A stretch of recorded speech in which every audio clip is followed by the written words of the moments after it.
Khammam MLA Tummala Nageswararao Congress నుంచి ప్రాతినిధ్యం వహిస్తున్నారు. ప్రస్తుతం అయితే రాష్ట్ర మంత్రిగా ఉన్నారు. తెలంగాణలో ఖమ్మం నియోజకవర్గానికి స్పెషాలిటీ ఉంది. పైగా ఇప్పుడు ఉమ్మడి ఖమ్మం జిల్లా మొత్తం కాంగ్రెస్ కిల్లాగా మారిపోయింది. ఈ జిల్లా నుంచి ముగ్గురు ఉన్నారు మంత్రివర్గంలో కీలక పొజిషన్స్లో. డిప్యూటీ సీఎంగా ఆర్థిక శాఖ మంత్రిగా భట్టి విక్రమార్క ఉన్నారు. హౌసింగ్ అలాగే రెవెన్యూ శాఖలను పొంగులేటి శ్రీనివాసరెడ్డి చూస్తున్నారు. వ్యవసాయ మార్కెటింగ్ శాఖల్ని తుమ్మల నాగేశ్వరరావు చూస్తున్నారు.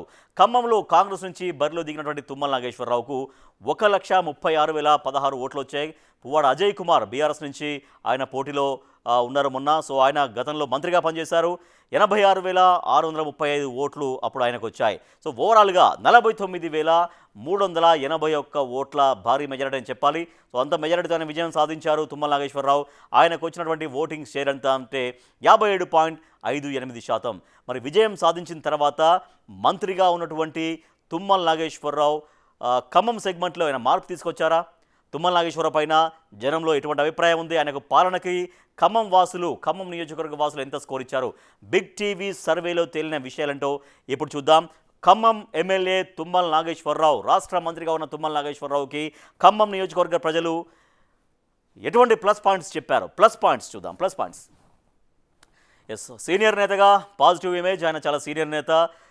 తెలుగుదేశంలో మంత్రిగా చేశారు, బీఆర్ఎస్లో మంత్రిగా చేశారు, ఇప్పుడు కాంగ్రెస్లో మంత్రిగా చేశారు. కాబట్టి చాలా సీనియర్ నేతగా పాజిటివ్ ఇమేజ్ ఆయనకుంది. తుమ్మలకు మరింతగా ఫాలోయింగ్ పెరిగింది.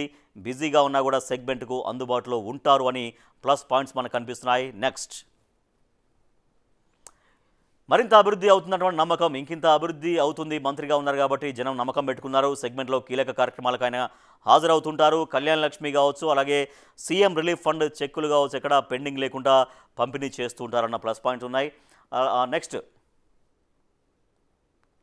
తుమ్మలపై నియోజకవర్గంలో భారీగా ఆశలు. సహజంగా మంత్రి కాబట్టి జనరల్గా ఉంటాయి. మంత్రి కాబట్టి మన నియోజకవర్గం బాగా అభివృద్ధి చెందుతుందని. పార్టీ క్యాడర్తో తుమ్మలకు కనెక్టివిటీ ఉంటుంది. జింకల తండాలో ఇంటిగ్రేటెడ్ స్కూల్ ఒకటి ఏర్పాటు చేస్తుండడం కూడా ప్లస్ పాయింట్గా ఆయన కలిసి వచ్చింది. నెక్స్ట్, ఖమ్మంలో వేగంగా సీసీ రోడ్ల నిర్మాణం. ఖమ్మం పాపడపల్లి R&B రోడ్ల విస్తరణ, పల్లెగూడెం వద్ద R&B రోడ్ల విస్తరణ, ఇవన్నీ కూడా రోడ్స్ డెవలప్ ఉండడం కూడా ఆయనకు ప్లస్ పాయింట్స్గా కనిపిస్తున్నాయి. నెక్స్ట్, బల్లేపల్లి బాలాపేట రోడ్డు విస్తరణకు శ్రీకారం. బల్లేపల్లి అంటే ఖమ్మం టౌన్లోనే ఉంటుంది. బల్లేపల్లి టు బాలాపేట రోడ్డు విస్తరణకు శ్రీకారం చుట్టడం. యానిమల్ మార్కెట్ నిర్మాణానికి 8 కోట్లు కేటాయించడం.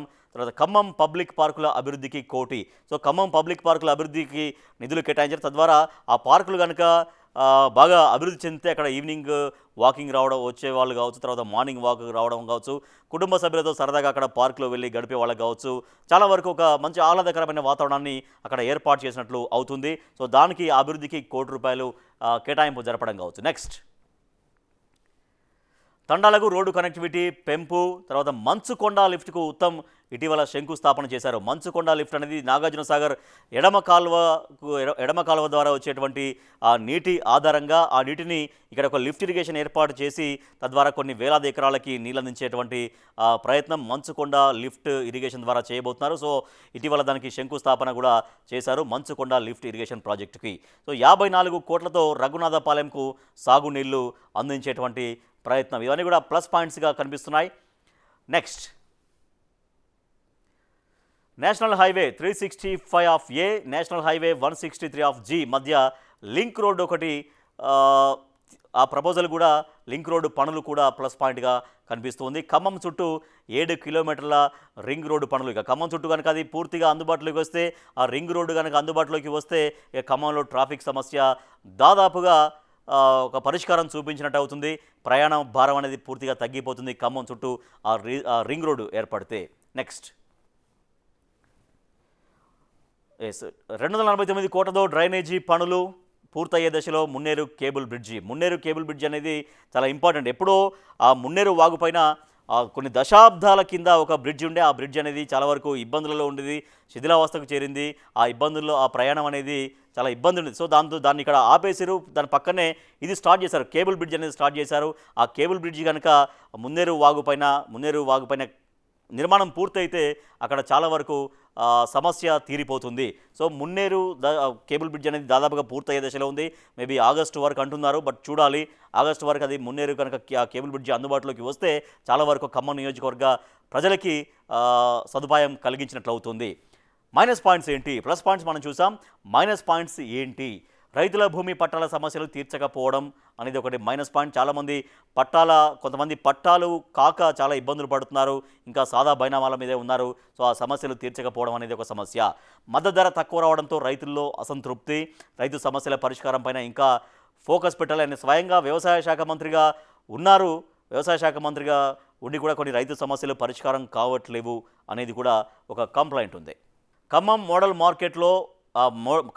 మార్కెట్ పనుల్లో పురోగతి కానరావట్లేదు. అలాగే మంత్రిని కలవడం అంత ఈజీగా లేదు అంటున్నటువంటి జనం. సో మంత్రిని కలవాలి, వాళ్ళ సమస్యలు చెప్పుకోవాలని చాలామంది అనుకుంటారు. కానీ తుమ్మల నాగేశ్వరరావును కలవడం కొంచెం ఈజీగా అయితే లేదు అని కూడా జనం బిగ్ టీవీతో చెప్పారు. సో జనం ఏం కోరుకుంటున్నారు? తుమ్మల నాగేశ్వరరావు గురించి ప్లస్ పాయింట్స్ చూసాం, మైనస్ పాయింట్స్ చూసాం, జనం చెప్పినటువంటివి. సో జనం ఏం కోరుకుంటున్నారు? మరి జనం కోరుకుంటున్నది ఏంటి? గ్రానైట్ పరిశ్రమ సంక్షోభానికి పరిష్కారం చూపాలి అనేది గ్రానైట్ వ్యాపారులు కూడా చాలామంది అక్కడ గ్రానైట్ పరిశ్రమ పైన ఆధారపడి ఉంటారు, వ్యాపారం చేస్తుంటారు. అక్కడ కొంచెం పరిశ్రమ కొన్ని కారణాల వల్ల సంక్షోభంలోకి నెట్టివేయబడుతుంది. సంక్షోభానికి పరిష్కారం చూపాలి. రాయల్టీ పెంపు అనేది చాలా నిర్వహణ భారంగా మారిపోయింది, రాయల్టీ పెంపు. సో దాన్ని కూడా పునరాలోచించాలనేది గ్రానైట్ వ్యాపారులు కోరుకుంటున్నారు. గ్రానైట్ క్వారీల మూసివేతతో ఉపాధికి ఎదురుదెబ్బ. సో వాళ్ళకి వ్యాపారం చేసే వాళ్ళకి ఇబ్బందే. తర్వాత గ్రానైట్ పరిశ్రమ నమ్ముకొని అక్కడ జీవనోపాధి పొందేటువంటి ఎంతోమంది దాంట్లో పనిచేస్తుంటారు కాబట్టి వాళ్ళ జీవనోపాధికి ఇబ్బందికరంగా మారే పరిస్థితున్నాయి. కాబట్టి ఆ ఉపాధికి ఎదురుదెబ్బ ఉంది. దాన్ని సమస్యలను పరిష్కారం చేయాలి అన్నటువంటి కోరిక కూడా జనం నుంచి ఉంది. ఆ రంగం పైన ఆధారపడే వాళ్ళు కోరుకుంటున్నారు. నెక్స్ట్, మున్నేరు వరద పరిహారం ఇప్పించాలి. ఇటీవల చాలా భారీ స్థాయిలో ఖమ్మంకి వరదలు వచ్చినాయి. గత సంవత్సరం అప్పుడు మొత్తం మున్నేరు వాగు ఉప్పొంగి ప్రవహించడంతో చాలామంది నష్టపోయారు. ఆ పరిహారం ఇప్పించాలి అని. మార్కెట్ యార్డులో సదుపాయాలు పెంచాలి, మార్కెట్ యార్డుకు రోడ్లు వెయ్యాలి, ఇది జనం కోరుకుంటున్నారు. నెక్స్ట్, వర్షాలకు తడవకుండా మరిన్ని షెడ్లు కావాలి, కోల్డ్ స్టోరేజ్లు మరింతగా పెంచాలి.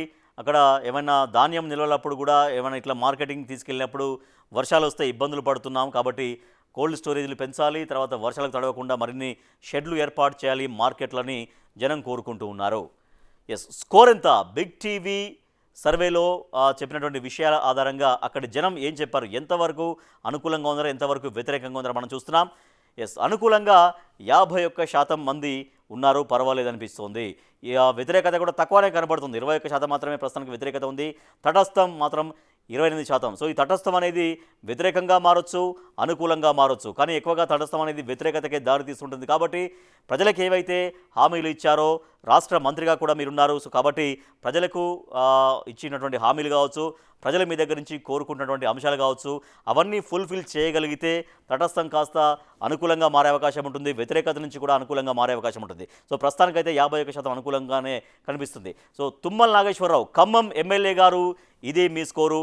బిగ్ టీవీ సమగ్రంగా నిర్వహించినటువంటి సర్వేలో మీ నియోజకవర్గ ప్రజలు ఇచ్చినటువంటి ఒపీనియన్స్ ప్రకారం బిగ్ టీవీ మీకు ఇస్తున్నటువంటి స్కోర్ ఎంత అంటే 51%.